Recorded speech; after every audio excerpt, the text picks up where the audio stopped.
खान हिंदी। अपना विषय है आधुनिक काल का विभाजन। आधुनिक काल अपनी प्रकृति, संरचना, चिंतन पद्धति और भावधारा में पूर्व के काल है उनसे सर्वथा भिन्न है। इस काल में खड़ी बोली हिंदी के गद्य काल का जितना विकास हुआ उसकी पूर्ववर्ती युगों में कल्पना भी नहीं की जा सकती थी। गद्य की प्रधानता के कारण ही आचार्य रामचंद्र शुक्ल ने इसे गद्य काल कहना अधिक उपयुक्त समझा। इस युग का साहित्य आधुनिकता की नई चेतना से सराबोर होकर जनता जनार्दन के बीच इस युग की साहित्यिक आधुनिकता की नई चेतना के साथ पहुंचा। युग जीवन की आवश्यकताओं से सीधे संपर्क से जुड़ा। इस समय तक भारत में ब्रिटिश साम्राज्य का प्रभुत्व जम चुका था। उसने नई शिक्षा दीक्षा के प्रचार प्रसार के साथ साथ पाश्चात्य सभ्यता, संस्कृति, जीवन मूल्यों में पर्याप्त मात्रा में संग्रहण कर लिया था। इस युग रीतिकाल की श्रृंगारिकता भावना, नायक नायिका का रूप चित्रण को नकार चुका था और भक्तिकाल की आध्यात्मिकता और विरक्ति भी लगभग धूमिल सी हो गई थी। आदिकाल की वीर रसात्मक काव्य रचना के लिए न तो कवियों के पास आश्रयदाता ही रहे और न रणबांकुरे वीरों को प्रोत्साहित करने वाले चारणों की काव्य रचना का अवसर ही प्राप्त हुआ। साहित्यकारों की प्रवृत्ति दृष्टि ने पद्य के स्थान पर गद्य को स्वीकार करना युग जीवन की आवश्यकताओं की पूर्ति के लिए अधिक उपादेय समझा।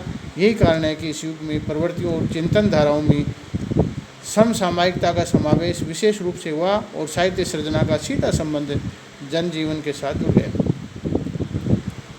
आचार्य रामचंद्र शुक्ल ने आधुनिक काल के 3 चरणों और उसके उत्थान का विभाजन किया है और प्रथम 2 चरणों में भारतेंद्र युग और द्विवेदी युग के नाम से अभिहित करके और तीसरे चरण में या तीसरे उत्थान में उन्होंने कोई विशेष नाम नहीं दिया, लेकिन इसका भी कई कालखंड की जो प्रवृत्तियाँ थी या जो रचनाएँ थी या जो प्रवृत्तियाँ ज़्यादा नज़र आई उसके आधार पर उस काल का नाम गद्य और पद्य के हिसाब से अलग अलग रख दिए गए।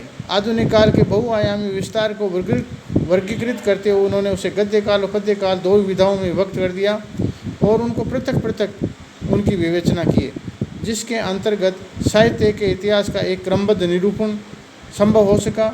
साहित्य के प्रथम 2 उत्थान व्यक्तिपरक वर्चस्व का महत्व देते हुए निर्धारित किए गए, क्योंकि उन उत्थानों क्रमशः भारतेंद्र युग और महावीर प्रसाद द्विवेदी के युग में सभी दृष्टियों से अपने अपने युगों को अगुवाई प्रदान की और अपने वर्चस्व के बल पर संपूर्ण साहित्य को अपनी मान्यताओं के अनुरूप अनुशासित करते हुए समेटते चले गए। इसके अनंतर साहित्य कई प्रकार की विधाओं और प्रवृत्तियों का डेल्टा सा बनने लगा, जिसमें साहित्य की भिन्न भिन्न विधाओं का नेतृत्व भिन्न भिन्न प्रबुद्ध साहित्यकार और प्रतिनिधि करते उठ खड़े हो। यही कारण है कि द्विवेदी के उत्तरवर्ती काल में भिन्न भिन्न विधाओं की दृष्टि से अनेक प्रकार की शाखा प्रशाखाओं में विभक्त किया जा सकता है।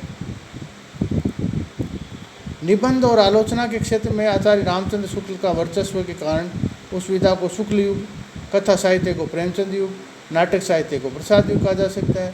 काव्य के क्षेत्र में जिन प्रवृत्तियों का अपना प्रभुत्व जमाया था उसके अनुसार उसे छायावाद और रहस्यवाद, प्रगतिवाद और प्रयोगवाद, नई कविता और साठोत्री, उन्मुक्त काव्य धारा के नामों से भिन्न भिन्न चरणों में विभक्त किया गया। यदि हम चाहें तो द्विवेदी युग के प्रवृत्ति साहित्य विकास को नवजागरण के अभ्युत्थान की संज्ञा भी दे सकते हैं, किंतु ये नवजागरण सभी इतिहासकारों को समान रूप से स्वीकार नहीं है। छायावाद की स्वतंत्रतावादी काव्य धारा से भी अभिहित करने की एक परिपाटी चल पड़ी है, जो प्रगतिवाद को मार्क्सवादी समाज दर्शन का साहित्यिक स्वरूप करने की परंपरा भी प्रचलित रही है। प्रयोगवादी काव्य के उन्नायक श्री अज्ञेय जी पश्चिम की काव्य धारा और पद्धतियों को प्रभावित होकर उसे एक प्रयोग के रूप में स्वीकार करते हैं, जिससे प्रेरित होकर उसने कवियों और शिल्प के अतिरिक्त गोते लगाए जा सकते हैं। प्रयोगवादी प्रवृत्ति मूलतः प्रयोगात्मक है, अतः उसका कोई सर्वमान्य स्वरूप निश्चित नहीं हो सका है। वह एक विशेष वर्ग और खेमे तक की प्रशंसनीय समझी गई है। साठोत्री कविता ने भी अपने कर्णधारों के बलबूते पर अपनी जड़ें जमा ली है।